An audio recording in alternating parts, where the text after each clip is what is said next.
how does the idea of perhaps making them independently sustainable with the potential to thrive in life?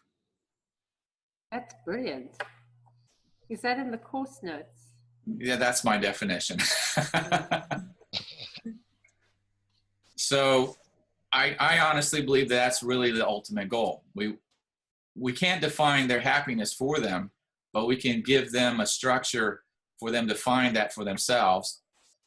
And what we need to do is take, the journey for the child is one that is completely dependent upon us. They can't feed themselves. They can't do anything. And ultimately, we want to be able to release them to the world with all the skills for them to thrive and be successful in life, completely independent of us. And God forbid we drop dead during this process. We want to hopefully give them enough to where they can, be happy and successful in life without us being around. And that journey, we got fire outside, I guess. No, we're okay. Sorry about that. So that journey along the way for us as parents, it's all about, in the beginning, we have a massive amount of control, and we have to have control to the point to where we release that control. And when we release it can be quite a struggle. And it's difficult to understand when we should release and when we don't. And that's part of what we're going to talk about throughout this course. Now, the next question is, let's go with this question first. Where did you learn your parenting skills from?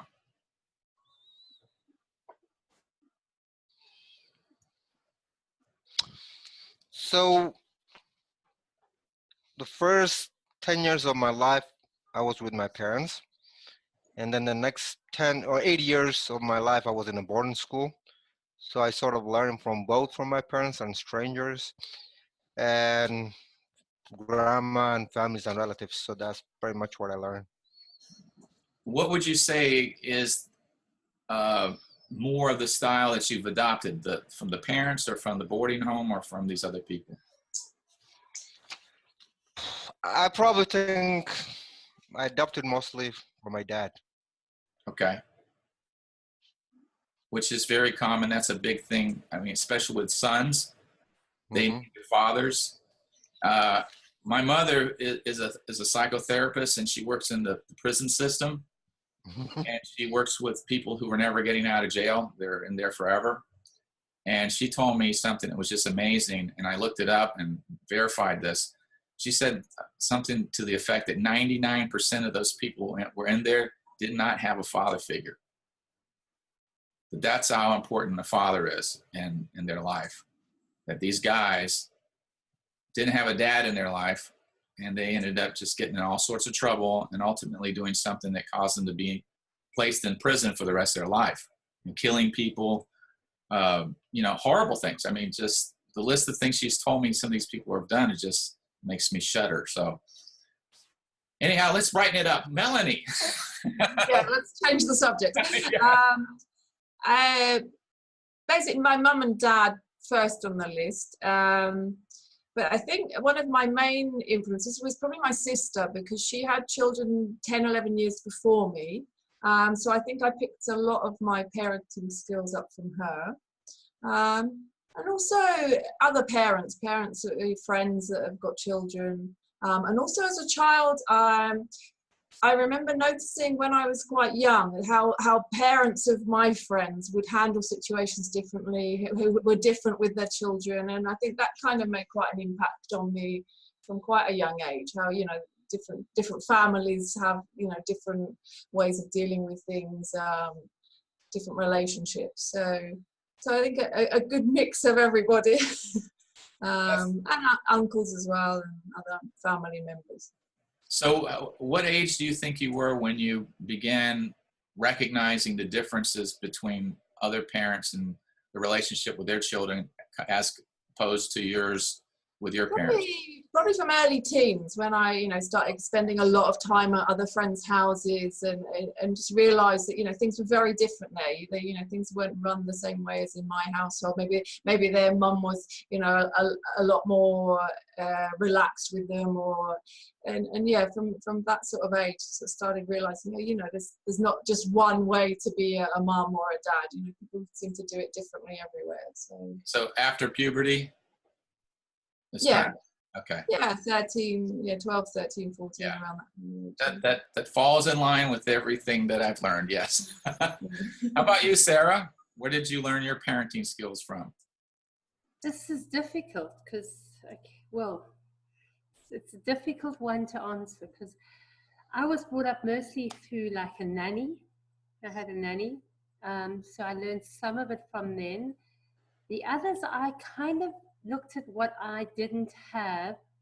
You know, some children have some emotional intelligence issues. And so because of my own experience of how I found my teenage years and my early young adulthood really difficult, when I had a child, I wanted to give them the skills and the abilities that I didn't want them to have to go through the thing I went through because I didn't have it. So I guess some of it I got from books and reading and looking at techniques. So it wasn't, it's as if some of the things my parents did were good.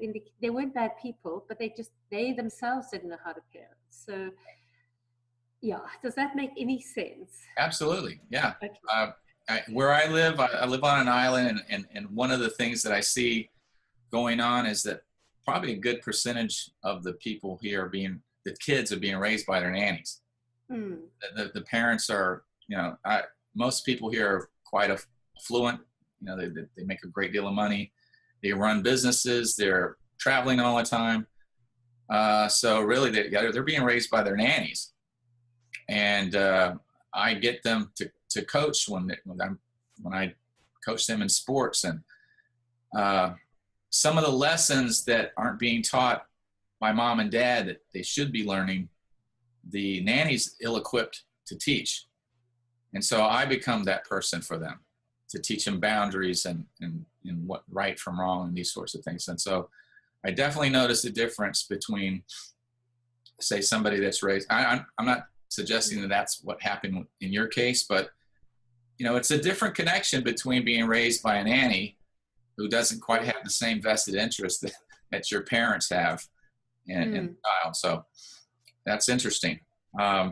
Okay, let's stick with you, Sarah. Who do you most act like from your past? When I get stressed and I get that panicky feeling, I tend to go into my mother's role, which is just attack without thinking about it. But when in most times, I come from again, this is different, I come from the kind of person that I've developed over time. So during like self-development courses, I try and come from that. But the minute I get stressed, I switch into my mother's role of which she just jumps in and like, ah! Right. And doesn't give the child the opportunity to express. It's just like attack. And how do you feel after that happens? Very guilty, that mother's guilt. I don't know if fathers have the same guilt, but that mother's guilt where you go and you think, what did I do? That was so stupid. My words, that critical words of saying things, you don't really mean the words, but I always remembered reading a book by John Keogh who says that children remember the last word you say to them. And they take it in and they develop their whole state of being around that word, and you have to be so careful. You know, and I think it was also Dr. Phil saying 1,000 you bad boy is going to take a lot more you good boy or you good girl. So I feel the guilt. Yeah. Because I didn't manage my own emotions. My own emotions managed me in a situation where I could have done so much better. Yeah, I think we all have that feeling. I know as a father that I think it was more of a shame than a guilt, maybe. Like I'm ashamed of myself for behaving that way, type of thing. You know, it's happened to me in my past too that, you know, I've got 4 older kids, so I'm mostly referring to when my oldest was really young and I didn't know better. That I kept telling myself, I'm not going to be like this, I'm not going to be like that. And then one day you get angry and suddenly you're sounding just like dad did or just like mom did. And it's the same thing. It's like, I can't believe I did that. It's more of, I guess there's some guilt there, but I'm just like pissed off at myself more than anything. Like, can't believe I did that. I get angry with myself when that happens. So I can certainly relate to what you're talking about. We do beat ourselves up, don't we? I mean, we just beat ourselves up when we make these mistakes. What about you, Abdi? You said more like your dad, right? Yeah, more like my dad. So when I was growing up, my dad and mom were so different from each other. And my dad was sort of like the military man, strong, didn't talk much. And my mom was sort of more the spiritual one. And her world was very confusing growing up. She had these gods and these things that she could relate to. And it was very confusing. So I think from young age, I decided to stay away and hang around with dad because his instructions and way of dealing with things were a lot more clear and simple.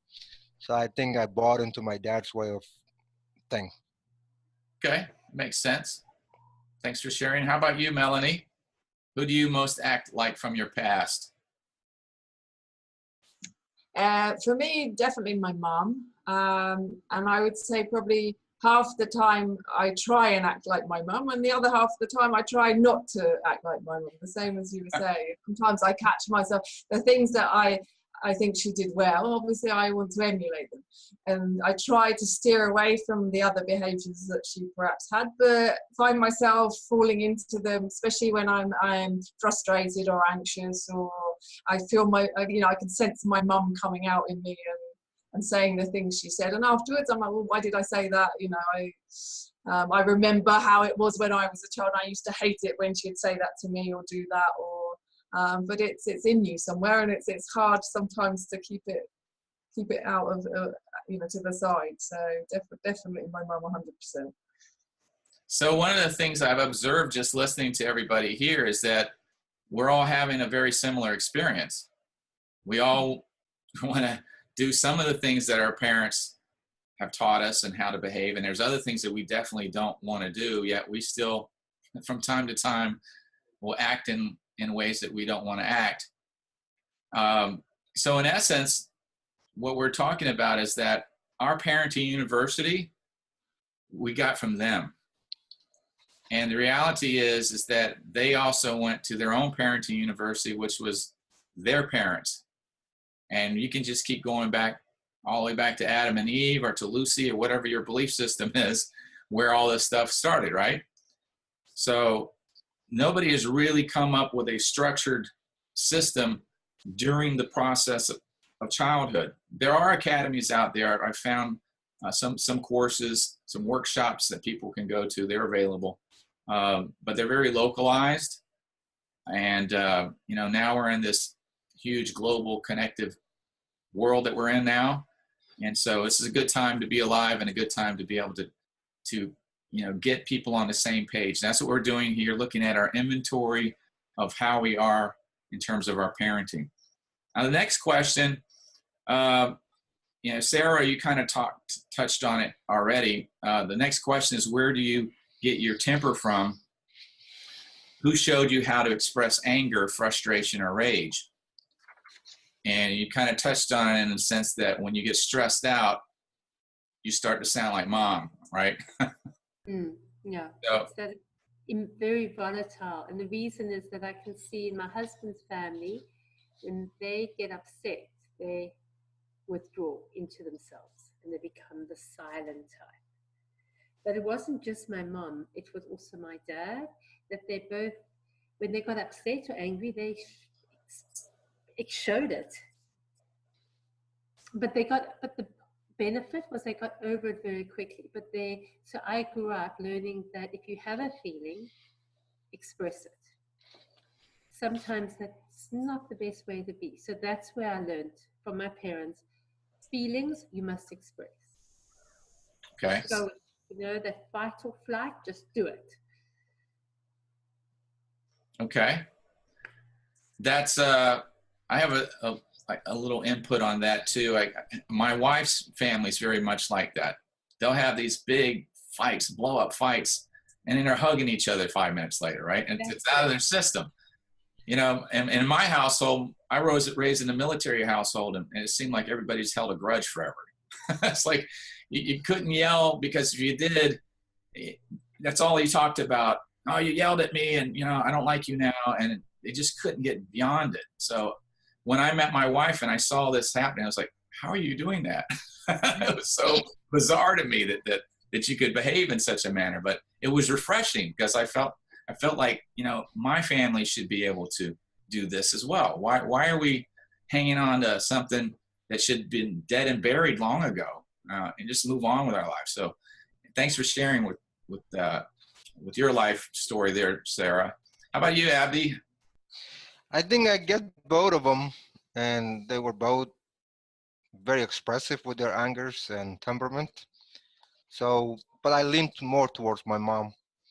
But my dad would take a little time out to think about it, where my mom was just like, gives it to you the way she sees it. Right. So yeah, from mom. Okay. Melanie, where do you get your anger, frustration, and temper from? And my mum, definitely. My mum was the angry one. My dad used to go and hide until things sort of calmed down, I think. So definitely, yeah, get my temper from her side of the family. But if I do lose my temper, it's normally it's over very quickly. And I always try and make a point afterwards of kind of either apologizing or explaining, look, I was really tired, I shouldn't have really blown up like that, and try and move on quickly. So don't often lose my temper that much. So okay, super. All right, let's move on to the next question. We'll stick with you, Melanie, since you got the mic live there. Who do you sound like, or act like, or behave like? Okay, my mom, obviously. There you go. It's yeah. Mom all the way. Yay, Mom. And again, my sister. We were very, very close growing up. And as I say, she had children before me, so I used to spend a lot of time with her and her kids. So I kind of followed in her footsteps a lot as well. So, and I've always seen her as an excellent mother. So glad to be able to follow in her footsteps. And so, if you were able to look at yourself, say, walking down the street next to these people, who would you walk like? What would be the sort of the walking pattern, the accent pattern, maybe some of the words? Who do you sound like in that regard, or who do you move like? Your mom? I don't know. I think more my sister. Okay. My mum was quite distant, I would say. She wasn't a very touchy-feely person. There wasn't many hugs and that kind of thing. Where I'm completely the opposite with my children. I always want to show them affection and hold their hands and that kind of thing, which my sister has always done with her children. She's always had a very, very close bond with them. So I think more towards my sister. Okay, that's interesting. How about you, Abdi? More like my dad, Donnie. Yeah. Yep. Sound like him, like him, use the same words and all that stuff. Yep. Okay. Yeah, absolutely. Okay, very interesting. How about you, Sarah? A bit like my mom, a bit like my nanny, and this sounds very conceited, and a bit mostly like myself. Okay. It does. It's kind of what I've learned. It's my learnings that have kind of molded into the personality that I want to be. So I've kind of changed my state of being from what I've learned. So I'm a work in progress, I would say. I don't like to define myself by my own. I'm me, if that makes any sense. Absolutely. I think anybody that's awake, it's the way I like to call it, awake with your mind, you're ever evolving. You're supposed to always grow. That's going to be the topic of my Facebook Live later. That's one of our actual designs, human designs, that we're designed to grow. We're not supposed to be stagnant and just stand still and be the same all the time. We're designed to grow. So yes, we're supposed to always be evolving, changing, adapting. That's part of the makeup and the design of the human species. So it should be part of your daily life and what you want to be. You want to be better. I think everybody does. I haven't heard anybody ever say my goal is to become worse than I am today. Because one of the things I found in my own path, and it's something which people say, that one day you will look back on your pain and your problems and you will see them as a gift. And it is true that in your pain, you will see the things that you wish you had learned, or the skills or the knowledge, and that changes you. And if you take that, it will also change you as a person, so that you will change. That old saying about the sins of the father shall be passed down, you can break that once you are aware of what it was in your own, what it was in my own childhood that might have led me down one path, and what might have led to certain ways I dealt with the world. I can now say, I can change it. I can try another path. Right, absolutely. I developed a saying. There's one of the principles that goes like this: good things are good, bad things are lessons, and lessons are great. So when things go horribly wrong in your life, you're in school. That's what's going on. You're taking class. You're trying to learn some things. And of course, you can always look at history, look at your memories where things that went poorly, didn't go the way you wanted to. Look at it closely and go, what was the message there? What can I learn from that so I don't repeat that? Because life is very cyclical, and we're going to revisit these issues every once in a while in our life. And if we don't do anything differently, we're just going to repeat the same mistakes over and over. But if we look at the past mistake and go, okay, I don't have to make that choice again. Let's try a different path. And then, that might not be the perfect path, but it's just another opportunity to learn. But we do it enough times, finally we'll get on the right path.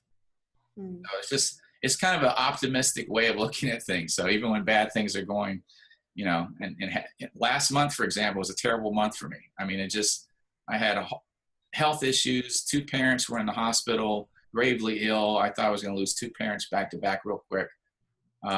These sorts of things are going on. And it's had some financial issues and recording issues. It seemed like everything was an issue. And then I just every day would take a few moments to, be grateful for what I've accomplished and where I'm at in life. And also just to look at it as an opportunity to learn from it. What can I do so I can get through this, so that the next time this comes up, I'll handle it better. So you're always being tested and you always get a chance to grow. All right, let's move on to the main influencers. And Abdi, you were way ahead of us last week, and you actually brought up a fantastic influencer that I hadn't even considered, but it's absolutely a part of society, which is TV, social media, and all the screen time and stuff that a lot of our children are involved with. They spend a lot of time in this, and it is impacting their behavior. There's no doubt about it. So the next question is, other than the social media aspect, which is real, or TV or anything in that category, who are the influencers in your children's life? Me, my wife, and very much, I think, teachers at school and aunts and uncles. Okay, and then who were the influencers in your life? Well, the first half up to 10 were my mom and dad. The next 8 years were paid staff who were influence us, like at the boarding school. Okay. But how influential do you think they were? Because from what we've talked about so far, you haven't mentioned too much of them having an impact on your behavior or, you know, your anger or frustration or just any of that stuff. It's been mostly dad. Yeah, you know what? Because they were ever changing, so they would be with you for a year and then they would move on. So they were never been really stable. They were sort of influenced, like, you know, where you learn to make your bed, to get up certain time of the day, and how you should dress and all of that stuff, how long your hair should be and all of that stuff. So on that discipline level Okay. is where I get the influence. Okay, so they helped in sort of that department of your life, you know, being orderly, having your routines and things like this. Okay. Exactly. But they didn't really impact you in sort of your character persona, so to speak. No, you know what, they never really were interested in the emotional side of things. Right. It was more like, you know, they cook for you and then you go to school and then they teach you sports. And that was basically what it was. Like someone, like in your situation where the kids come to you for a day camp and then they spend time with you and then they go home, except that we live in there. So they really never really touching the emotional side of things. It was just like, let's play ball. Okay. Yeah. Okay, that makes sense. How about you, Melanie? Who are the influencers in your children's life and who were the influencers in your life? Okay, for my children, me and their father, also their grandparents. They spend a lot of time with their grandparents. As you know, we're separated, so when I'm working, they're often with their grandmother. So she's playing quite a big role in looking after them. They also have an older sister. She's 10 years older than them, and they've got a very, very good relationship with her. And I see her as being quite a big influence on them from a very early age. I've also got teachers on the list. Here in Cyprus, I'm living in a small village, so the whole school's like 42 children. So the teachers there, they know the children intimately. They've had a couple of the teachers already have had a very, very large impact on my children's behaviour. And the culture over here is that they'll keep in touch as well. Even when they'll go to another school, they'll keep in touch by, you know, social media, that kind of thing. They'll keep in touch with me, and they're forever, you know, asking that previous teachers, you know, they're always, you know, how the kids getting on, and, you know, want updates and things. So they do try and stay involved in their lives, even though they move on. So I definitely think on my list, I'm going to keep the teachers there. For me personally, basically mum and dad, family, close family, uncles, my sister. I don't really feel much of an influence from anybody outside of the family unit. Maybe a couple of neighbours close by that, you know, I spent a lot of time with, but mainly family. Okay. How about you, Sarah? I've got the same, you know, with my boy, it's with mom and dad, our aunts, my sister as well, who's older than me, his cousins, teachers, both positive and negative, and I've seen the difference. He had a teacher, we actually moved towns because of the school issues. So the teachers, his friends, which is strange because he's only 9, but his friends have an influence on him. And then, of course, the lovely media and tablet. Yes. And Minecraft, I have to say Minecraft and Lego and Stickbots, so those are all the things. And for me, it was my parents, but a big one for my self-beliefs. So it's an influencer of my limiting self-beliefs and also my self-concept was my peers. Because I also went to boarding school and I experienced quite a bit of bullying. And my peers probably had a bigger impact on me than in terms of my self-worth, my self-esteem, how I relate to people, than anybody else. So I spent about 15 years afterwards, 15 years, trying to resolve all those problems that 5 years in boarding school created. Wow. Yeah, That's one thing I was gonna say, Donnie. I have the same experience, Sarah. Those kids that you spend the time in the boarding school influence you more than anything else. Yep. You get bullied, and then you turn bully, and you gotta survive. It's just like weakness is not allowed. They take your stuff and steal from you, so you have to just really defend yourself all the time. And it's not a really good experience or good feeling to be in that state. Yeah. Okay, very interesting. It's interesting that you two very similar upbringings and also living in the same part of the world. I mean, neighbors practically, right? Wow. Oh, can I just add something else onto that? Because we both, so with both of us, remember also our influences, because we are South African, we were very much influenced also by our political situation. And it's interesting because we probably had the difference of it, but specifically for us, the political situation was a huge, big influence in our lives in terms of the way in which we perceived other people, in the way, so that was something. Right, absolutely, yeah. I mean, I've lived in a lot of different parts of the world, and when I was really young, I lived in Mississippi in the United States in the 1960s, and there was segregation. They were still lynching people. I mean, it was, we had separate water fountains, and I mean, it was just, and I remember the first school I went to, and we had, you know, it was all white school, and then second grade, suddenly there's, you know, black students in the back of the class, and I was going, why do they have to sit in the back of the class? And then I wanted to go play with them, and I was told, you can't play with them. Don't play with them. And it just, I as a young kid, I just couldn't understand what these rules are all about, because I was raised in a military base and we didn't have those issues. I had black friends, I had Asian friends, I had Hispanic friends.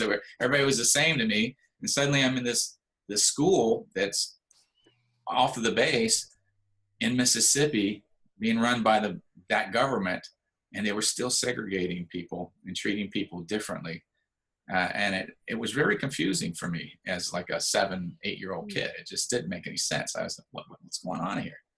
It was always a curiosity, yeah. And I know in lots of, you know, the part of the world you're in, you guys definitely had part of that in your history for sure. You know, thank God for Mandela, right? So, I mean, it's just, you know, that's part of our human history, unfortunately. And it'd be nice to where everybody's treated equally.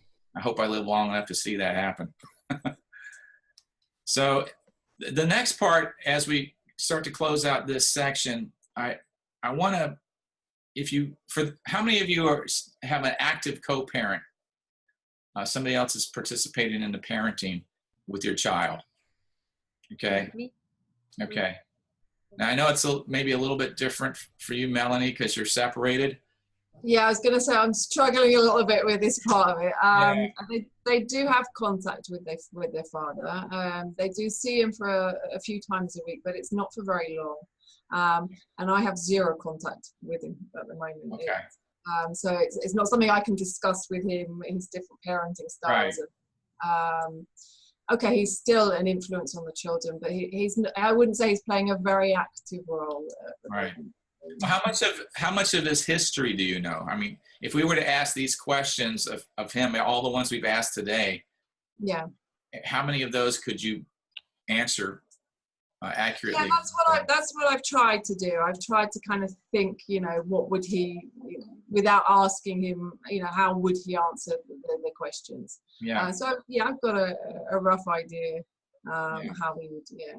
I've been through divorce myself. It's a tough thing, and my kids were, you know, young when it happened. Let me see, how old were they? They were like 10 and 8, I think, when we got separated, and then, you know, so it was tough, you know, and so I know a lot about that. I actually have another course that talks all about that transition of divorce and how to keep it cool for the kids while you deal with your crap, so to speak.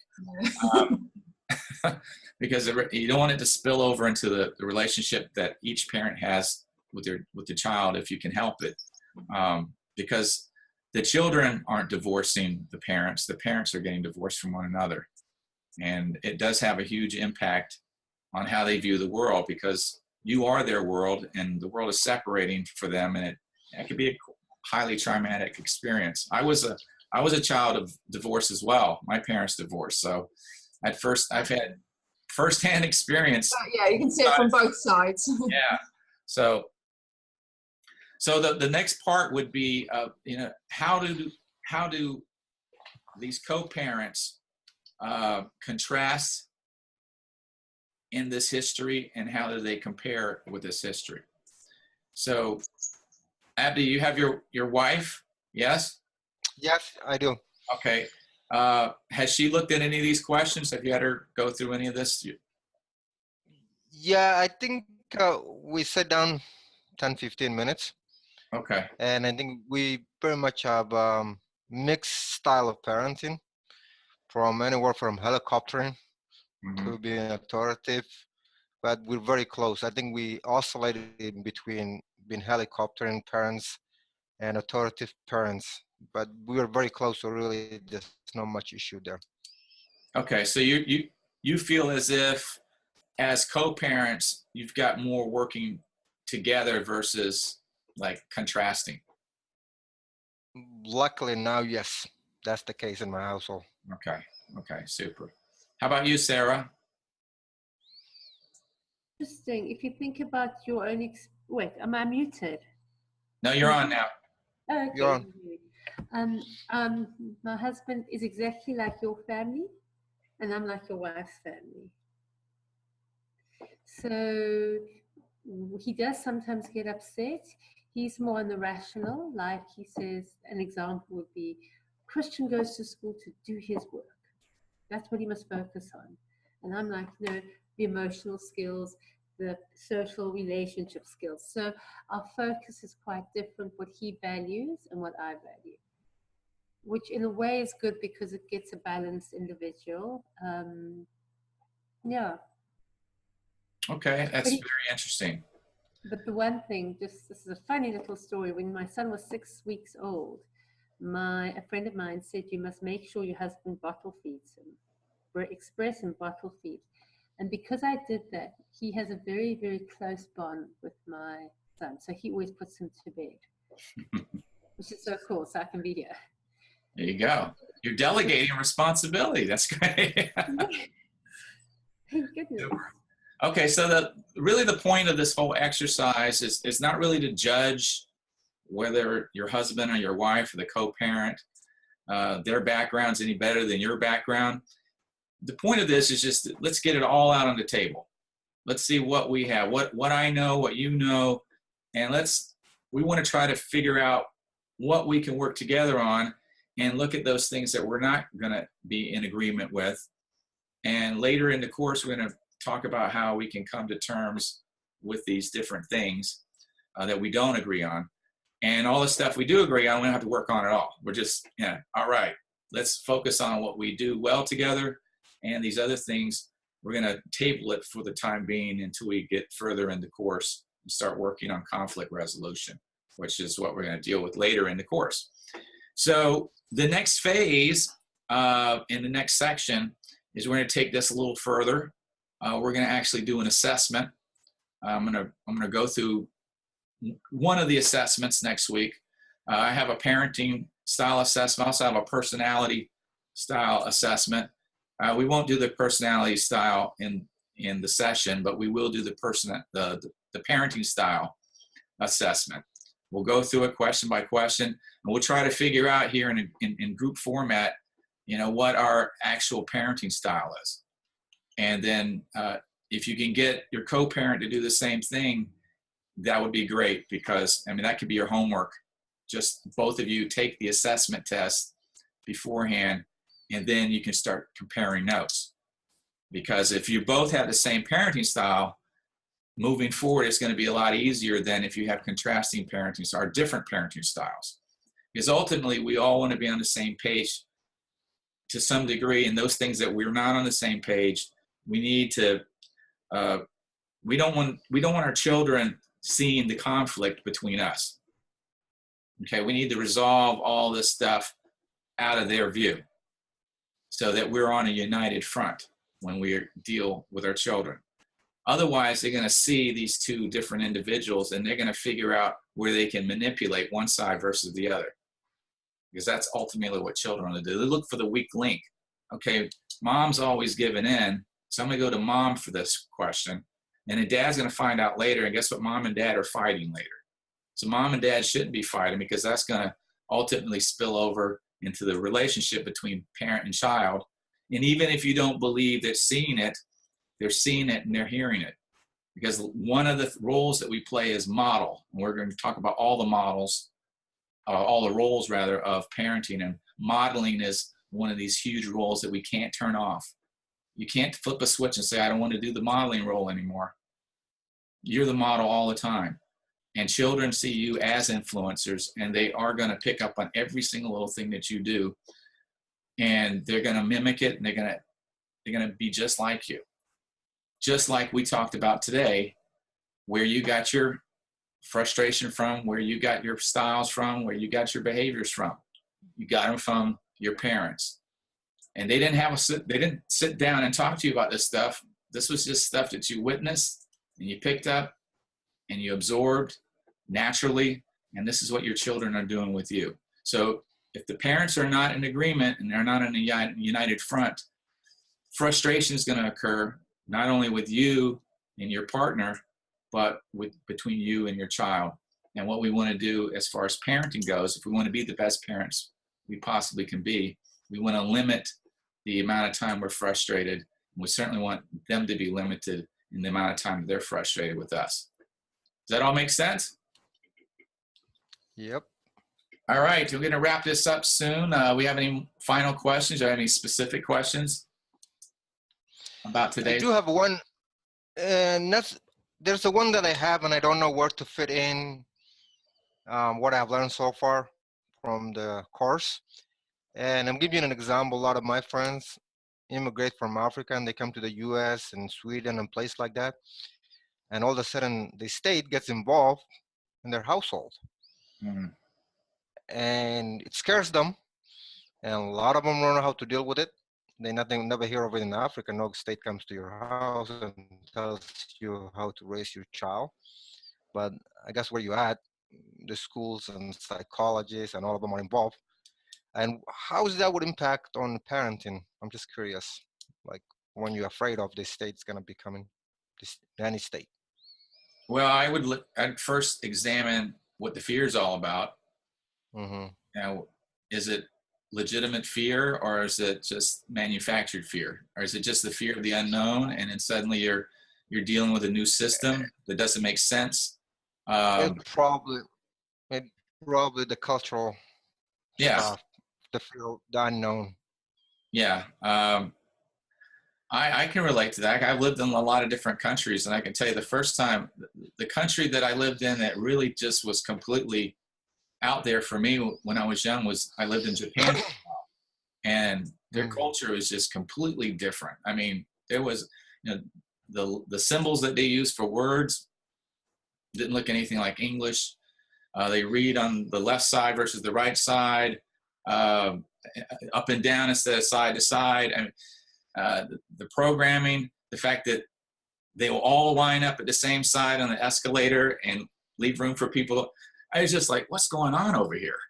It's just, so yeah, it's culture shock is definitely, I'm sure, part of it. You're moving to a new country, trying to understand the rules and the regulations, and then especially if you come to a country like the United States, which, it's kind of broadcast around the world what's going on here in terms of our culture, and a lot of people know our history. Mm-hmm. And so I would imagine if you're African American and you come here and suddenly government's involved, you're like, uh-oh, it's just like the Jim Crow era again happening. And it depends. It really does depend state to state. I mean, because the educational system kind of is a state to state and county to county type of situation. So it could be, a legitimate concern that your friends have, that there is some kind of prejudice occurring or something to that effect. But I would imagine that most of the time that's just standard, like it's happening with everybody.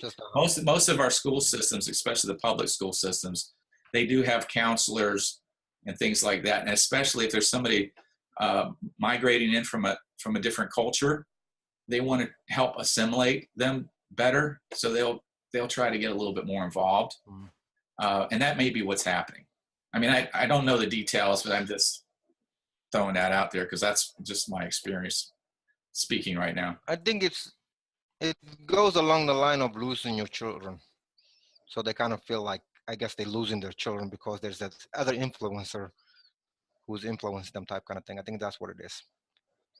Yeah, and that happens anyways. I think pretty much anywhere in the world. It's when we start releasing them to the school system, there's a huge transition taking place. We are now entrusting other people to care for our children, and they do have influence and they do have power over them. And as a parent, if you've had your child for 4 or 5 years under your control, complete control, and suddenly to give that control up, it's really hard. It's not comfortable. It's a highly uncomfortable place to be in. But we have to come to terms with it. And we have to, perhaps use some of our own history and remember that, at some point our parents put us in the school system and, things were good in some ways and they were bad in other ways. I mean, like you said, Abdi, you learned a lot about discipline, but you also had some bad experiences with bullying, things like that. So there's some good and bad, pretty much no matter where you're at. I got bullied. I never went to a boarding school, but I was kind of undersized for a stretch of my life. And I got picked on a lot, pushed around, called all kinds of horrible names. But fortunately for me, my dad was in the military. I moved 17 times the first 12 years of my life. So I was never in one place too long to where a label would kind of sink in on me. I was just in a new place all the time. So had I been in one place, I would have probably been traumatized, maybe even scarred, and, had all kinds of issues with labels, but they've never affected me because I never around to have any of them stick. So we could use our own history to look back and go, yeah, we've gone through this. Our parents released us. We get a little freedom, which ultimately that's what we want. When we're a child, we want freedom at some point. I remember I couldn't wait to be an adult at some point when I was a teenager. I was like, when is school going to end? When do I get to live by myself? When do I get to say everything that I want to do and do everything I want to do? And that's part of growing up, and from the parent side, it's like, no, don't grow up so fast. Stay tiny. I don't want to let you go yet. You're not ready. And I have a daughter now that's about to turn 16, and I'm, she's my only girl, and it's been really, it's tough. I mean, I'm having to let her go a little bit more each day, and it's, daddy's girl. I don't want to let her go, Mm-hmm. So anything else? Anybody have any other questions before we wrap it up today? No questions. I just wanted to mention that I did some work with my daughter. You recommended to go onto the love languages section. Oh, I won't go into details. I know it's further on in the course. And definitely quality time is what So my son was actually at camp this week. He went away to camp, so I used it as an opportunity to spend a lot of time with her. We went to the mall together, took her ice skating, and a few things. And she seemed to really sort of kind of feel more safe, more relaxed, more definitely seemed to influence her. So we'll carry on trying to find a bit of time every week to do something together, just the two of us, and I think that'll help her a lot. Oh, super. So you've seen an actual change in her behavior already. Yeah, definitely. Yeah. All right. Bravo. Way to go, Melanie. That's awesome. That's good news. I love good news reports. We get a lot of bad news as parents. We need some good news from time to time too, right? But I actually lost my son though on Sunday. Oh. Thinking about it last week. And he finished camp on Sunday. So I took my daughter first thing to her grandmother's, and then I went and picked him up. We came home, he wanted to spend a bit of time at home. So a few hours later, I took him to grandmother's, and I went straight to work. And nearly an hour later, my daughter sent me a text message. Is my brother not coming today to Granny's? And my heart just kind of was about to explode. And I called her, like, you know, is your brother not there? I dropped him off like nearly an hour ago. And she went, oh, I don't know. I'm not at Granny's. I'm up with one of my friends in the village. I'll go back and check. So I sent her to go and check if he was there. And of course he was there. He was fine. So panic for nothing. But and afterwards, it kind of made me laugh because we'd been discussing it in the previous lesson. So Yeah, it was, however old they get, you're still, the emotion's the same. The emotion's exactly the same. So. all right. Well, you're kind of in sync with the course, I guess, right? We just talked about loss, and then suddenly you actually have an experience with it. So, Yeah. okay, bravo. All right, guys. Thank you so much. If we don't have any more questions, I'm going to wrap it up. I got this green screen behind me because I'm filming a course. I want to jump back into the studio mode here and get going on that project. If there are any more questions, there's comments. I'm gonna put this up on in the Achology video section so other people can watch it. And same time next week, Tuesday at 2 o'clock, and we'll move into the next section, which will be the assessment process. And I found the course. Thank you. You found the course. I found the course and I've got it and I've registered and I'm ready to catch up with you guys. I'll be there, same page as you next week. All right, way to go, Sarah. All right, okay, that's good. We got a nice little group here. I don't know what happened to everybody else. There was 8 other people that were supposed to come today, but you know they missed out. So be it. We'll get them caught up next week, perhaps, right? All right. Thank you, guys. So much. All right, Okay. take care. Have a good Thank you. rest of your day, guys. Bye, Bye-bye. everybody. Bye-bye. Bye-bye.